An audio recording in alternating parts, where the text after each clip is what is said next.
नमस्कार दोस्तों पिछले 1-2 दिनों से लगातार खबर आ रही है कि भारत वर्ल्ड बैंक और एशियन डेवलपमेंट बैंक से उधार लेने की कोशिश कर रहा है। आप देख सकते हो ये खबर, India eyes $2.5 billion loans from world bank Asian Development bank act subsidy cost rise. तो जैसे इस तरह की खबरें आती है ना कि उधार लेना है मल्टीलैटरल इंस्टीट्यूशन से, तो तुरंत एक वार्निंग सिग्नल जाता है कि कहीं कोई दिक्कत तो नहीं है, ये उधार क्यों लिया जा रहा है। क्योंकि जनरली आप सुनते होंगे कि हमारा जो पड़ोसी देश है वो आईएमएफ से उधार लेता रहता है। देखिए, पहली बात समझ लीजिए, आईएमएफ से उधार लेना और बाकी के इस तरह के इंस्टीट्यूशन से उधार लेने में जमीन आसमान का अंतर होता है। आईएमएफ से उधार आप कब लेते हो, जैसे भारत ने लिया था 1991 में, तो वो जब हमारी इकोनॉमी ट्रबल में होती है, एकदम लास्ट रिजॉर्ट होता है कि बैलेंस ऑफ पेमेंट क्राइसिस आ रहा है, तो वो एक अलग चीज हो जाती है। तो यहां पर हम समझेंगे कि एग्जैक्ट कारण क्या है, भारत ये क्यों ले रहा है, और स्पेशली जो वेस्ट एशिया वॉर चला उसकी वजह से क्या इंपैक्ट आ रहा है, वो सब कुछ मैं आपको बताऊंगा।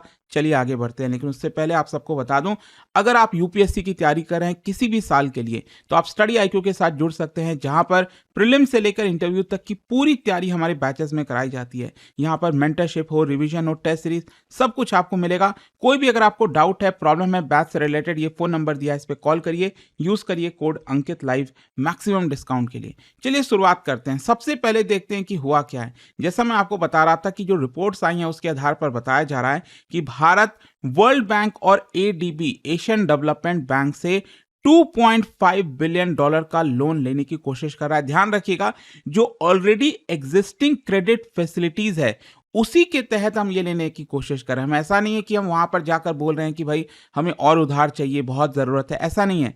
जो ये मल्टीलैटरल इंस्टीट्यूशंस होते हैं वो एक क्रेडिट फैसिलिटीज आपको प्रोवाइड करते हैं, और उसी के आधार पर आप लेना चाहो तो ले सकते हो, नहीं लेना चाहो मत लो।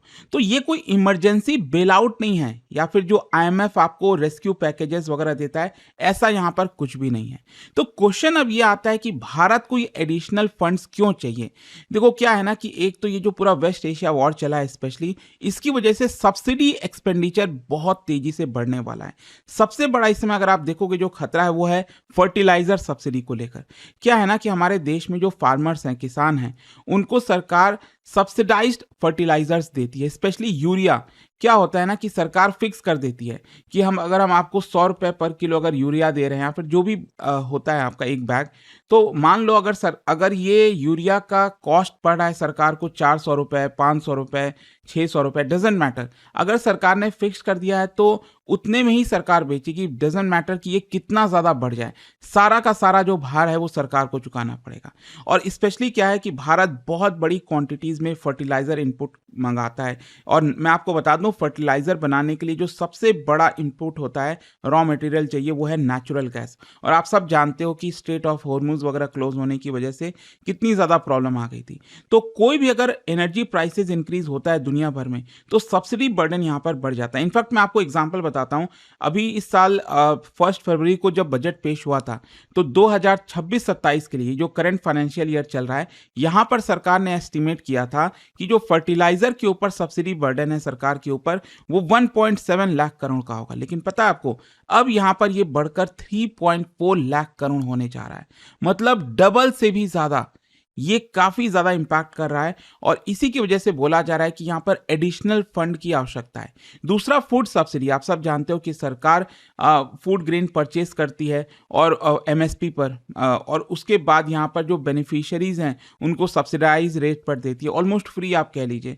यहां पर फूड सब्सिडी आप देख सकते हैं, public distribution system, national food security act, इसके अलावा पीएम गरीब कल्याण अन्न योजना टाइप फूड सपोर्ट प्रोग्राम। तो इस तरह के कई कई प्रोग्राम चलाते हैं ताकि यहाँ पर बहुत ही सस्ते दाम पर, एक प्रकार से ऑलमोस्ट फ्री कह लीजिए, वो यहाँ पर दिया जाता है। तो इसकी वजह से सब्सिडी बर्डन काफ़ी बढ़ता है।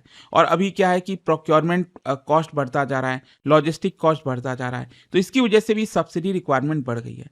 और तीसरा, यहाँ पर फ्यूल रिलेटेड प्रेशर।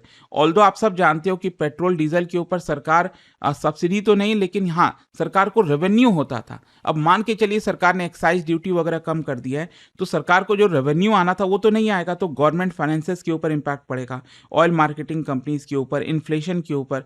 तो ये सब प्रॉब्लम है। तो इसकी वजह से कहीं न कहीं सरकार ने सोचा कि चलो एडिशनल फंड यहाँ पर मल्टीलैटरल इंस्टीट्यूशन से ले लेते हैं। और वेस्ट एशिया का मैंने आपको बता ही दिया कि लगातार ऑयल के प्राइसेस जो बढ़े हैं, अब देखना होगा ये जो पूरा वॉर अभी के लिए रुका है, क्या एक्चुअल में ये ऐसा हो पाता है कि नहीं? क्योंकि देखो अभी एग्जैक्ट जो डील है वो तो 60 डेज़ बाद होगा। मान लो बीच में वापस से मिसाइल फायरिंग वगैरह कुछ हो गया, इज़राइल नहीं माना, इज़राइल हिज़्बुल्लाह पर अटैक कर दिया, तो कभी भी कुछ भी हो सकता है। अभी ये वॉर पूरी तरह से खत्म नहीं हुआ है।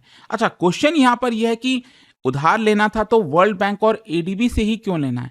देखो क्या होता है ना, सरकार के पास बेसिकली 3 ऑप्शंस होते हैं उधार लेने के। उधार तो क्या मतलब, एक तो रेवेन्यू का सोर्स हो गया, टैक्सेस को बढ़ा दो।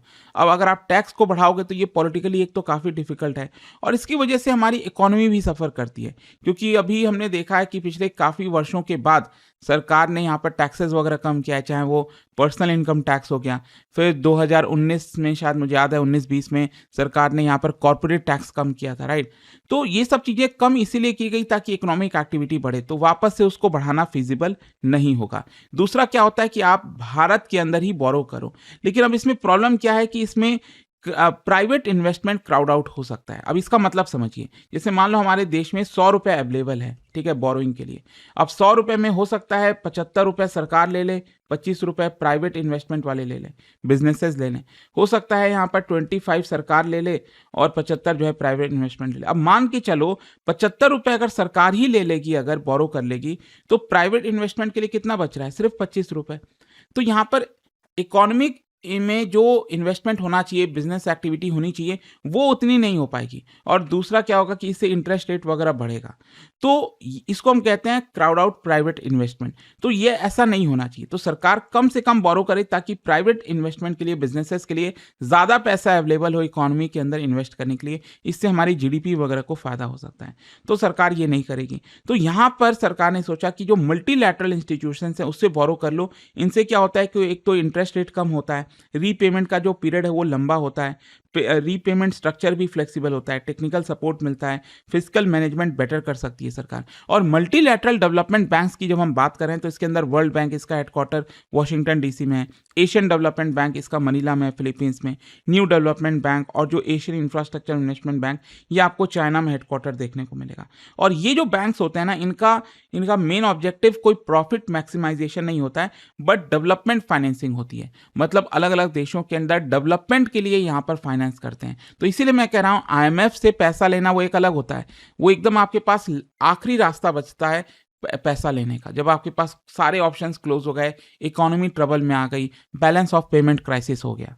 और देखिए क्या है कि जब भी आपको डेवलपमेंट के लिए फाइनेंसिंग चाहिए तो यहाँ पर ये बैंक्स हमेशा रेडी रहते हैं आपको पैसा देने के लिए। जैसे फॉर एग्जांपल अगर हम वर्ल्ड बैंक का रिलेशन बताएं भारत के साथ, तो India is one of the world banks largest client. 2026 तक आप देखोगे तो 2026 जनवरी में वर्ल्ड बैंक ने न्यू पार्टनरशिप फ्रेमवर्क लॉन्च किया था भारत के लिए, जहां पर 8 से 10 बिलियन डॉलर एनुअली हर अगले 5 साल में उन्होंने यहाँ पर कहा है कि हम भारत को देने के लिए रेडी हैं। और कौन कौन से एरियाज़ के लिए? एम्प्लॉयमेंट जनरेशन के लिए, इंफ्रास्ट्रक्चर के लिए, अर्बन डेवलपमेंट के लिए, क्लाइमेट रेजिलियंस के लिए, प्राइवेट सेक्टर ग्रोथ के लिए।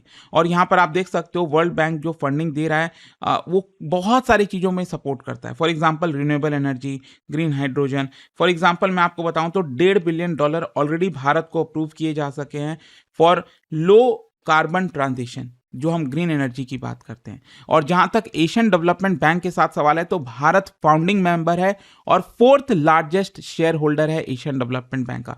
सबसे पहले जापान है, उसके बाद USA, then China and then उसके बाद भारत आता है। तो 2025 तक आप देखोगे एडीबी ने $63 billion in loans and assistance ये कमिट कर रखा है भारत को। और अभी अगर आप एक्टिव सॉवरेन पोर्टफोलियो की बात करें तो हमने कितना उधार ले रखा है? $16 बिलियन के आसपास। और ये लोग भी मेट्रो रेल प्रोजेक्ट्स के लिए, अर्बन इंफ्रास्ट्रक्चर, इंडस्ट्रियल कॉरिडोर, इन सब के लिए सपोर्ट करते हैं। और एडीबी ने ऑलरेडी 2025 में $4.2 बिलियन का जो सॉवरेन लैंडिंग है भारत को कमिट कर रखा है। अब क्वेश्चन ये आता है कि अगर हम इनसे उधार लेते हैं तो is it a sign of economic weakness? क्या इससे पता चलता है कि हमारी इकोनॉमी कमजोर है? देखो, जरूरी नहीं है। इनफैक्ट अगर आप देखोगे तो वर्ल्ड बैंक ने रिसेंटली भारत को fastest growing major economy declare किया था, जहां पर ग्रोथ 7.6% के आसपास है और फिजिकल कंसोलिडेशन भी कंटिन्यू रहेगा, ये भी बोला था। मतलब भारत सरकार को कोई बहुत ज़्यादा प्रॉब्लम नहीं आएगी। सो दैट इज़ वाई यहाँ पर जो बोरोइंग है उसको हमें फिजिकल मैनेजमेंट की तरह देखना चाहिए। ऐसा नहीं है कि कोई फिजिकल क्राइसिस हो रहा है। तो गवर्नमेंट जनरली बोरो करते हैं, स्पेशली अगर हमें डेवलपमेंट करना है और ज़्यादा, क्योंकि जो डेवलपिंग कंट्रीज़ होती हैं उनका फोकस ही होता है। जैसे मान लो कोई बिजनेस है, अगर बिजनेस को आगे बढ़ना है, जैसे भारत में कोई भी बड़े बड़े उद्योगपति ले लीजिए, चाहे वो अंबानी हो, कोई भी, रिलायंस, टाटा, जितने भी, कोई भी नया वेंचर स्टार्ट करते हैं, हो सकता है उनके दूसरे बिजनेस में पैसा पड़ा होगा, कैश पड़ा होगा, लेकिन फिर भी वो उधार लेते हैं। तो उधार लेना ऐसा नहीं है कि कोई साइन ऑफ वीकनेस है। यहाँ पर आप डेवलपमेंट के लिए, वेलफेयर कमिटमेंट के लिए, एक्सटर्नल शॉक को बचने के लिए इस तरह की चीजें आप कर सकते हो। और इसका इकोनॉमिक सिग्निफिकेंस समझिए। देखो, इसका पॉजिटिव इफेक्ट क्या होगा। एक तो भारत सरकार अपना कैपिटल एक्सपेंडिचर मेंटेन कर पाएगी। जैसे मान लो अगर सरकार के पास 100 रुपए बचे हैं खर्च करने के लिए, अब सरकार ने पहले कहा था कि हम 30 रुपए कैपिटल एक्सपेंडिचर करेंगे, सड़क पर, बाकी चीजों पर, एसेट क्रिएशन पर, और 70 रुपए हमारा जाएगा सैलरीज, पेंशन, ये सारी चीजों पर। अब मान लो सरकार कहेगी कि नहीं, 30 नहीं, हम यहाँ पर 20 करना पड़ेगा, क्योंकि 10 हम बाकी चीजों में कर रहे हैं, सब्सिडी बढ़ गया है, तो कैपिटल एक्सपेंडिचर कम हो जाएगा। तो यहाँ पर सरकार को कैपिटल एक्सपेंडिचर कम करने की जरूरत नहीं पड़ेगी, क्योंकि सरकार उधार ले रही है कहीं और से। तो ये एक अच्छी बात है। इसके अलावा वेलफेयर प्रोग्राम भी यहाँ पर स्मूथ चलता रहेगा, इसमें भी कोई दिक्कत नहीं आएगी। और दूसरा क्या है कि जो कॉस्ट ऑफ बोरिंग है वो भी तो कम है यहाँ पर। मतलब जो इंटरेस्ट रेट सरकार को देना पड़ेगा वो भी यहाँ पर जनरली काफ़ी कम होता है। लेकिन हाँ, इससे कुछ खतरे भी हो सकते हैं। एक तो ये कहा जा सकता है कि जो एक्सटर्नल डेट है सरकार का वो बढ़ेगा। जनरली क्या होता है कि भारत सरकार के ऊपर इंटरनल डेट और एक्सटर्नल डेट होता है। इंटरनल डेट उतना खतरनाक नहीं होता, लेकिन हाँ, एक्सटर्नल डेट प्रॉब्लम हो सकता है जब ये बहुत बड़ा हो जाए। ऑल्दो ये सिर्फ $2.5 बिलियन का है, लेकिन डेफिनेटली अगर आप कंपेयर करोगे तो ये थोड़ा सा एड ऑन होता है हमारे डेट टू जीडीपी रेशियो में। फिर इसके अलावा करेंसी का भी खतरा रहता है। जैसे हम उधार ले रहे हैं और रूपी और ज्यादा कमजोर हो गया, अभी हमने रिसेंटली देखा कितना कमजोर हुआ है रूपी, तो और ज्यादा कमजोर हुआ तो हमें और ज्यादा पैसा सरकार को पे करना पड़ेगा, क्योंकि जनरली सरकार को डॉलर में पे करना होता है। फिर इसके अलावा फ्यूचर डिपेंडेंस, अगर ऐसे ही धीरे धीरे करते करते हम उधार लेते रहे तो फ्यूचर में भी डिपेंडेंस बढ़ सकती है। तो ये सब कुछ खतरे होते हैं, बट सच अभी के लिए आप देखोगे तो ये अभी हम कंफर्टेबल लेवल पर हैं। तो आई होप कि आपको समझ में आ गया होगा कि ये जो लोन लिया जा रहा है सरकार के द्वारा वर्ल्ड बैंक और एडीबी से, उसके पीछे का कारण क्या है। जाने से पहले एक इंटरेस्टिंग क्वेश्चन आप सभी के लिए, वर्ल्ड बैंक को लेकर, मतलब इसका जो ओरिजिनल पर्पस था वर्ल्ड बैंक बनाने का, इसको लेकर 2 स्टेटमेंट यहां पर दिया, आपको बताना है कौन सा करेक्ट है। और इसका जो राइट आंसर है आप सब जानते हैं, मेरे इंस्टाग्राम पर तो मिलेगा ही, वहां पर अगर आप नहीं हो कोई बात नहीं, टेलीग्राम से ले सकते हैं इसका सही उत्तर। और दोस्तों, जैसा मैंने आपको बताया, अगर आप यूपीएससी की तैयारी कर रहे हैं, स्टडी आईक्यू को आप ज्वाइन कर सकते हैं, जहां पर प्रीलिम से लेकर इंटरव्यू तक की तो पूरी तैयारी हम कराते हैं। अगर आपको 18 बुक्स का पूरा सेट चाहिए, वो भी आपके घर पर भेजा जाता है। 1-to-1 mentorship, test series, revision, बहुत कुछ मिलता है। कोई डाउट है, प्रॉब्लम है, ये फोन नंबर पर कॉल कर लीजिएगा, लिंक कमेंट सेक्शन में दिया हुआ है, यूज करिए कोड अंकित लाइव मैक्सिमम डिस्काउंट के लिए। Study IQ IAS, making India smarter and better.